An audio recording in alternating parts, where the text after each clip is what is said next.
Hello दोस्तों, मैं हूं अशम अकरम और आप देख रहे हैं डिजिटल इडियट चैनल। जी हाँ दोस्तों, हम बात कर रहे थे साइंस के इम्पोर्टेंट क्वेश्चन के बारे में।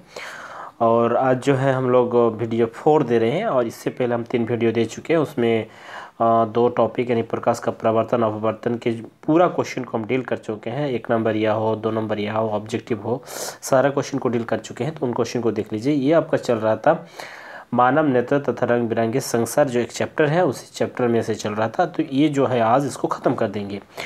और इसमें जितने भी क्वेश्चन आपको बताया गया, चाहे नॉमेरिकल हो, चाहे 1 मार्क का हो, यानी जो लघु प्रश्न हो या दीर्घ प्रश्न हो, सभी कुछ को हम डिटेल से बात कर चुके हैं। तो ये आपका जो है लास्ट अभी है। तो इसमें 1-2 क्वेश्चन हम ऐसे बोलेंगे, उसके बाद फिर आपका जो है अंकिक प्रश्न चल जाएगा, यानी गणित चल जाएंगे, यानी नॉमेरिकल जिसको हम बोलते हैं।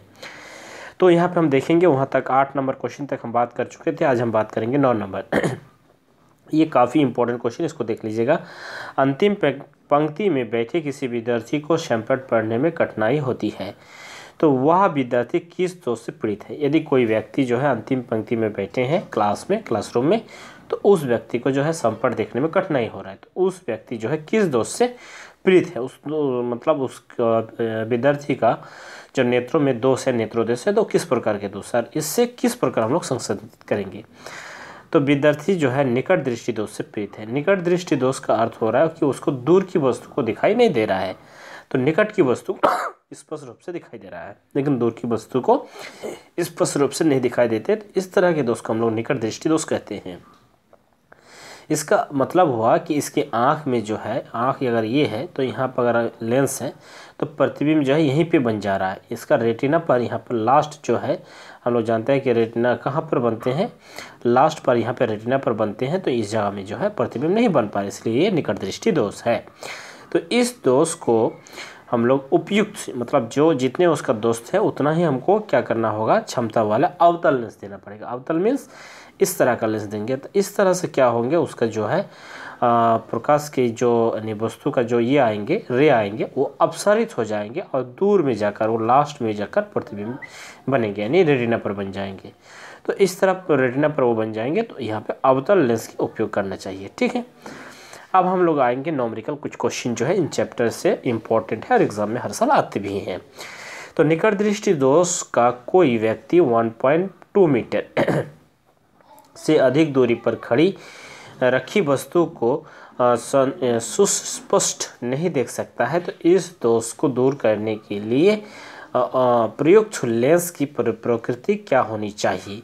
यानी एक व्यक्ति जो है 1.2 मीटर अधिक लंबा है, यानी अधिक से उससे लंबा दूरी पर रखा गया है एक वस्तु को, तो उसको स्पष्ट रूप से वो नहीं देख पा रहे हैं। तो उस दोष को, मतलब कौन सा दोष है, उसको किस प्रकार के हम लेंस से स्पष्ट ये करेंगे।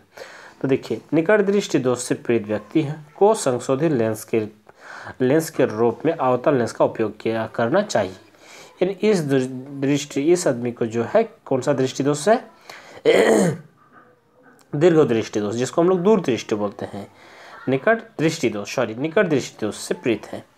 तो यहाँ पे अगर हम मान ले कि इसका दूर बिंदु जो है x, और x का वैल्यू इतना, तो उसका फोकस दूरी अगर क्या होगा, तो माइनस हम लोग x माने तो -1/2 हो गया। ठीक है, तो लेंस की क्षमता अगर हम उसको करेंगे तो मेरा इतना आएगा। यानी इसका जो है डायप्टर हमको देना चाहिए इतना, 0.83 डायप्टर लेंस लगेंगे। लेकिन यहाँ पर ऋणात्मक सिंबल जो है ये दर्शाता है कि इसको क्या देना होगा, अवतल दर्पण देना होगा। यानी यहाँ पे प्लस आ जाते तो यहाँ पे उत्तल दर्पण हमको देना पड़ता। अब उसी तरह सेम टू सेम उसी तरह का क्वेश्चन है कि किसी निकट दृष्टि वाले व्यक्ति को 1.5 सेंटीमीटर, तो वही चीज़ है, सेम टू सेम वही फार्मूला यहाँ पे भी आपको अपनाना होगा।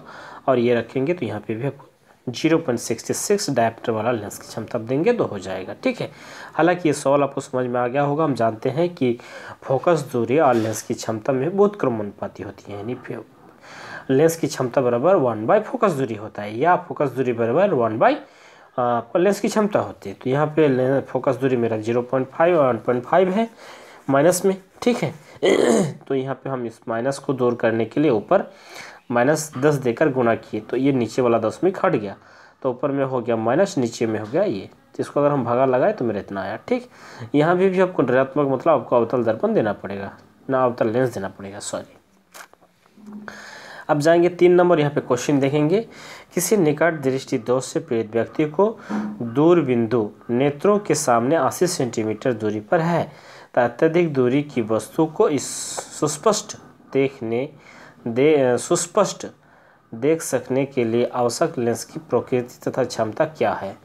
यानी यहाँ पे जो दूर की दृश्य है तो उसी तरह सेम टू सेम है, ये भी आपको हो जाएगा। तो ये थोड़ा सा और अधिक दूर है 80 सेंटीमीटर, तो ये भी आपका जो है इतना आ जाएगा। अब नेक्स्ट क्वेश्चन हम देखेंगे 4 नंबर। किसी व्यक्ति को अपनी दूर की दृष्टि को संशोधित करने के लिए -5.5 डायप्टर क्षमता के लेंस की आवश्यकता है। तो अपनी निकट की दृष्टि को संशोधित करने के लिए उससे +1.5 डायप्टर क्षमता का लेंस की आवश्यकता है। तो संशोधित करने के लिए आवश्यक लेंस की फोकस दूरी क्या होगी, तो यहाँ पे उसका फोकस दूरी क्या होगा। तो पहले दूर दृष्टि के लिए करना होगा, फिर निकट दृष्टि के लिए करना होगा, दोनों प्रकार के यहाँ पे दोष है। तो इसको जो है माइनस यानी अवतल दर्पण में इतना देना पड़ेगा और उत्तल दर्पण में आपको इतना देना, उत्तल लेंस में, ठीक है। तो दोनों ईएसपी के लिए ज़रूरी है। तो उसी तरह यहाँ पे 5 नंबर भी है, इसको भी आप देख सकते हैं, ठीक है। हालांकि ये सब अगर सवाल आपको समझ में नहीं आएगा तो आप डिस्कस कर सकते हैं, बोल सकते हैं। जैसे यहाँ पे है, ये यहाँ पे माइनस में है और उसी चीज़ को यहाँ पे मीटर को सेंटीमीटर में बनाया गया, तो 100 से यहाँ पे गुना कर दिया गया, ठीक है। अब यहाँ पे जो है आप पॉइंट को अगर हटाएंगे तो फिर और एक 10 से गुना कर सकते हैं, फिर जाकर कटकुट करेंगे तो ऐसा ही आपका आ जाएगा, ठीक है। उसके बाद यहाँ पे दूसरा फोकस लेंस की क्षमता हम दिए हैं, लेंस की क्षमता को भी उसी तरह हम रखे हैं, यहाँ पे सेंटीमीटर में इसको कन्वर्ट करें तो इसका ये मान आया। 5 नंबर देखिए, किसी व्यक्ति को अपनी दृष्टि दोष से संशोधित के लिए -4.5 डायप्टर क्षमता की लेंस की आवश्यकता होती है। तो नंबर 1, वह व्यक्ति किस प्रकार के दृष्टि दोष से पीड़ित है। माइनस है, उसका मतलब इसको जो चाहिए अवतल लेंस चाहिए, ठीक है। तो अवतल लेंस किसको चाहिए, जिस व्यक्ति को दूर की वस्तु दिखाई नहीं देते हैं, उससे हम लोग निकट दृष्टि दोष कहते हैं। तो इसको निकट दृष्टि के दोष से ये पीड़ित है, ठीक है। नेक्स्ट 2 नंबर क्वेश्चन जो है, संशोधित लेंस की फोकस दूरी क्या होंगी। तो फोकस दूरी वही जो पहले वाला में फॉर्मूला में हम यूज़ किए, तो उसी को यहाँ पे माइनस जो है इतना -0.22 मीटर का जो है इसका फोकस दूरी होंगी, यानी ये होगा। अब इसको सेंटीमीटर में भी आप कन्वर्ट कर सकते हैं। अब लास्ट यहाँ पे क्वेश्चन है संशोधक लेंस की प्रकृति। तो संशोधन लेंस की प्रकृति हम बोल दिए कि अवतल लेंस होंगे, क्योंकि यहाँ पे निकट दृष्टि दोष से जो पीड़ित होते हैं उसको अवतल लेंस की आवश्यकता होती है, और जो दूर दृष्टि दोष से पीड़ित होते हैं उसको उत्तल लेंस की आवश्यकता। दूर दृष्टि मतलब वो दूर की वस्तु दिख पाएंगे लेकिन निकट की वस्तु को नहीं दिख पाएंगे, यानी उसके नेट जो प्रतिबिंब बनते हैं वो रेटिना से बाहर बन जाते हैं, इसीलिए उसको दूर दृष्टि कहा जाता है। यानी रेटिना से दूर भाग जाता है और ये रेटिना से पहले ही मतलब बन जाता है, इसलिए निकट दृष्टि दोष इसको कहा जाता है, ठीक। तो आई होप हम आशा करेंगे कि आप लोग को ये वीडियो समझ में आ गए होंगे, और इसी तरह का और हम वीडियो देंगे जो दूसरे टॉपिक में है। और इससे पहले जो भी हम वीडियो दिए हैं उन वीडियो को देखिए, और जो स्टूडेंट कंटिन्यू वीडियो देख रहे हैं उनसे हम यही रिक्वेस्ट रखेंगे कि आपको कौन कौन क्वेश्चन आपको समझ में नहीं आ रहा है ज़रूर आप कमेंट करें, क्योंकि आपके कमेंट के ऊपर हम जो है क्वेश्चन को और डील करने की कोशिश करेंगे। जैसे इस सब क्वेश्चन में हम यहाँ पे कैलकुलेशन जो भी है मैथ का वो आपको समझाया नहीं, तो अगर हो सकता है कि आप मैथ में वीक हो, कमज़ोर हो, या आपको इस तरह का समझ में नहीं आता, तो हम जब आप कमेंट करेंगे तो उसमें क्या होगा कि मेरे जो सब्सक्राइबर है या मेरे को जो फॉलो कर रहे हैं वो मेरा ऐसा स्टूडेंट इस स्थिति में है, ठीक है। तो उसके अकॉर्डिंग हम लोग को भी हाई को भी लेकर साथ में चलेंगे। तो उसमें क्या होगा कि जो भी हम कैलकुलेशन का डिस्कस करेंगे, जैसे यहाँ पे भी है, तो उन सबको थोड़ा सा डील करने की कोशिश करेंगे।